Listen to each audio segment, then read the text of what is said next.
దయచేసి నాకు చెప్పండి అమ్మా. నాకేం తెలీదు. ఏంటమ్మా ఎలా మాట్లాడుతున్నారు? అమ్మా దయచేసి చెప్పు. దయచేసి నాకు భయంకరమైన కథ చెప్పండి అమ్మా.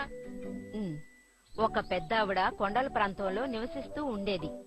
ఒకరోజు ఆమెకి ఒంట్లో బాగాలేదు. చివరికి 7 రోజుల తర్వాత ఏమైందో చెప్పండి. తనకి నయమయ్యింది. ఓహో అలాగా. ఆ తర్వాతే ఆహారం తినడం మొదలు పెట్టింది. ఇది భయంకరమైన కథ కాదు కదా. ఆ అన్నం 7 రోజుల క్రితం వండింది కాబట్టి ఆమె ఎంతో భయపడిపోయింది. అసలు మీరేమంటున్నారు? ఆ అన్నం 7 రోజుల క్రితం కాబట్టి పాడైపోయి ఉంటుంది. అందువల్ల ఆమె ఆకలిని ఎలా తట్టుకోవాలని భయపడి ఉంటుంది. నువ్వేమంటున్నావు? ఇది భయంకరమైన కథ కాదంటున్నాను కదా. అయితే నీకు భయంకరమైన కథ వినాలనుంది అంతేనా? ఇవాళ రాత్రి జియాన్ వాళ్ళ ఇంట్లో భయంకరమైన కథలు చెప్పుకుంటాం. అందరూ నా కథ విని భయపడిపోవాలి. నా దగ్గర భయంకరమైన కథ లేదనుకుంటా. ఒక నిమిషం, నా దగ్గర ఉంది. Carry story lab. నువ్వు దీన్ని కథ చెప్పేటప్పుడు ఉపయోగించావంటే ఆ కథ నిజంగానే జరుగుతుంది. నువ్వు చెప్పే కథ అబద్ధమైన నిజమే అందరినీ భయపెట్టిస్తుంది. భలే ఉంది కదా. అలాగా. అవును, నువ్వు ఆ భయంకరమైన కథని చెప్పేటప్పుడు ధైర్యంగా చెప్పాలి.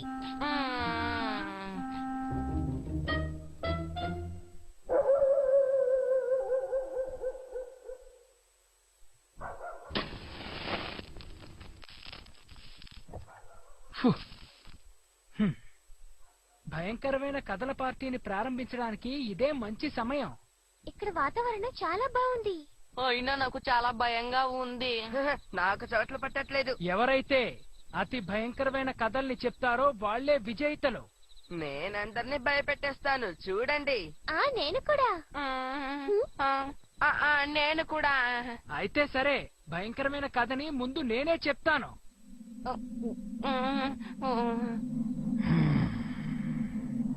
అనగనగా ఒక ఊర్లో ఏం జరిగిందంటే, ఎంతో భయంకరమైన జియాన్ అలా మాట్లాడకు, మామూలుగా మాట్లాడొచ్చు కదా.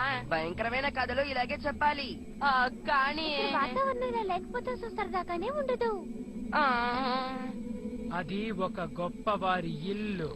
ఒకీకు అనే ఆవిడ ఆ ఇంట్లో పనిచేస్తూ ఉన్నారు. ఆవిడ ఒక విలువైన వస్తువుని పగలగొట్టేశారు. ఏం పని చేశావు? అన్ని వస్తువులతో పాటు ఉండేది ఈ ఒక్కటి విరిగిపోతే ఏం కాదలే. దయచేసి నన్ను క్షమించండి, క్షమించండి. నేను క్షమించను.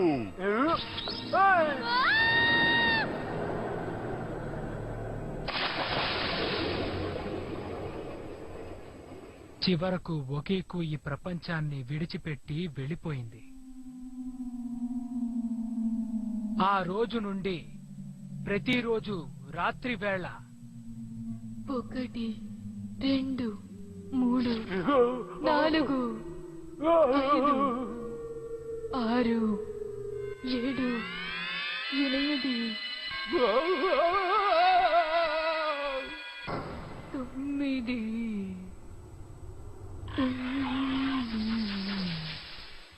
ఒక్కో వస్తువు కనిపించకుండా పోసాగింది.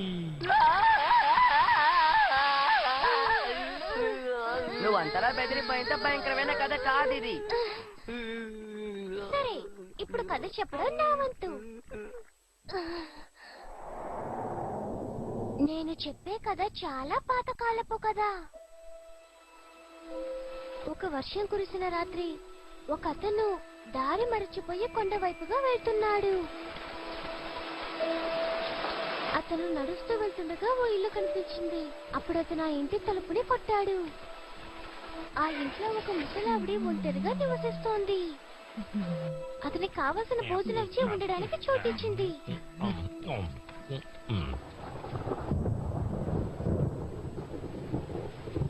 అతనికేదో శబ్దం విని హఠాత్తుగా లేచి చూస్తే అతనికి వింత శబ్దం వినిపించింది. ఆ ముసలావిడి కత్తి నూరడం అతను చూశాడు.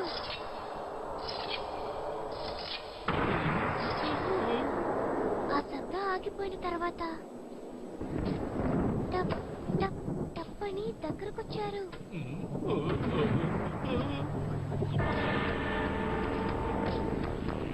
భయపడిన శబ్దంతో అడుగులేసుకుని మెల్లగా తలుపు తెరిచారు.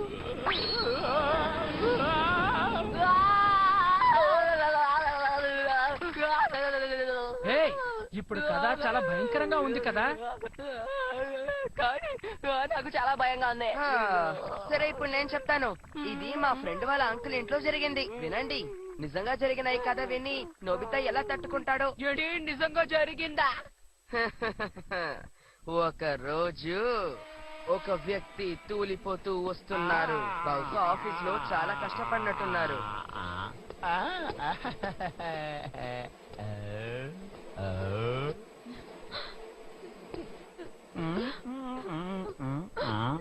ఏమండి, ఒంటరిగా కూర్చుని ఎందుకు ఏడుస్తున్నారు? మీకేమన్నా ఒంట్లో బాగాలేదా?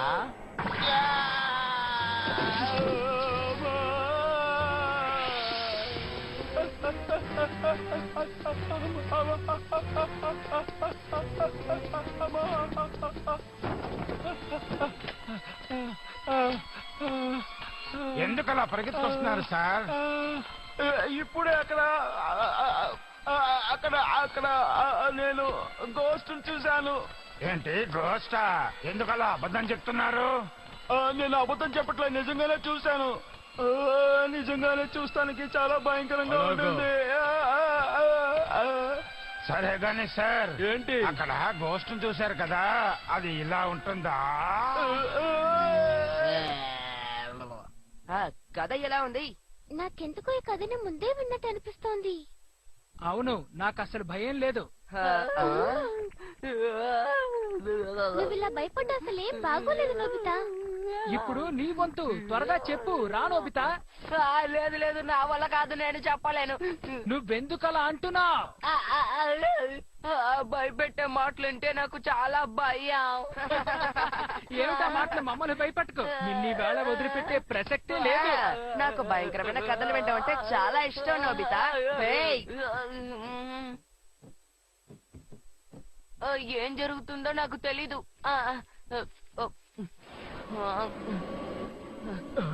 వాతావరణం చాలా బాగుంది కదా. ఒక రోజు ఏం జరిగిందంటే నేను ఇక చెప్పలేను. నువ్వు ముందు నోరు తెరిచి కథ చెప్తావా లేదా? చెప్పకపోతే నీ పని పడతా. సరే చెప్తాను. తను ఓ వస్తువుని పగలగొట్టి ఆ తర్వాత బావి దగ్గరికి వెళ్ళింది. ఇది నేను చెప్పిన కథలా ఉందే. వస్తువు పగిలిన శబ్దం వినిపించింది. కానీ ఇంట్లో మనం తప్ప ఎవరు లేరు కదా. అదేదో ఎలుకై ఉంటుంది. ఆ విషయం వదిలేసి నువ్వు కథ చెప్పు. ఇక చాలు, నాకు భయంగా ఉంది. ఆపేద్దాం. మాకు కథ వినాలనుంది. చెప్పు చెప్పు, వింటాం. అప్పటి నుంచి ఏం జరిగిందంటే ప్రతిరోజు రాత్రి దీపం నీడ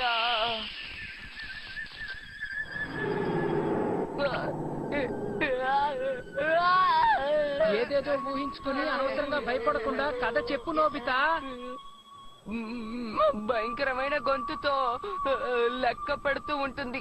1 2 1 2 నాకు వినిపిస్తోంది. అదిగో అదిగో లెక్క పెట్టే శబ్దం. అందుకు అవకాశమే లేదు. ఇదొక ఊహ మాత్రమే. పోనీ మాకు వేరే ఇంకేమైనా కథ చెప్పు నోబితా. 5 6 7 8 9 మళ్ళీ మళ్ళీ లెక్క పెట్టినా సరే 9 కాయలే ఉంటాయి కదా. వంట రూమ్ లో ప్లేట్లన్నీ కింద పడిపోతున్నాయి. త్వరగా చెప్పమంటున్నానా? ఆలోచిస్తావెందుకు? అప్పుడు తను హాల్ నుండి మెల్లగా అడుగులు వేసుకుంటూ వస్తుంది.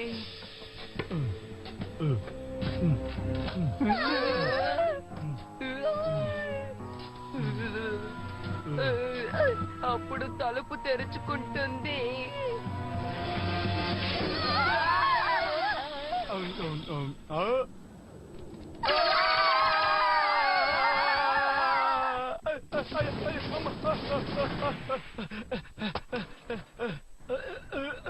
ఏంటి, ఇంత పెద్ద ఇంట్లో దొంగతనం చేద్దామని వచ్చాను, కానీ ఈ పిల్లలు ఇక్కడ ఉండి ఏం చేస్తున్నారు?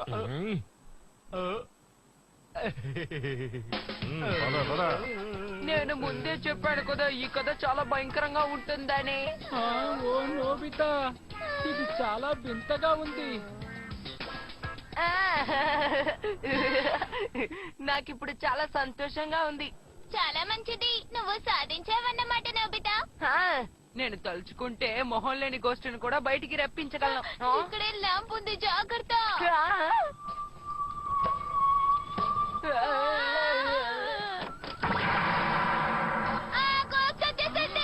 ఏం చేద్దాం? మీరెందుకు భయపడుతున్నారు? నేను మొహానికి ఫేస్ ప్యాక్ వేసుకున్నాను.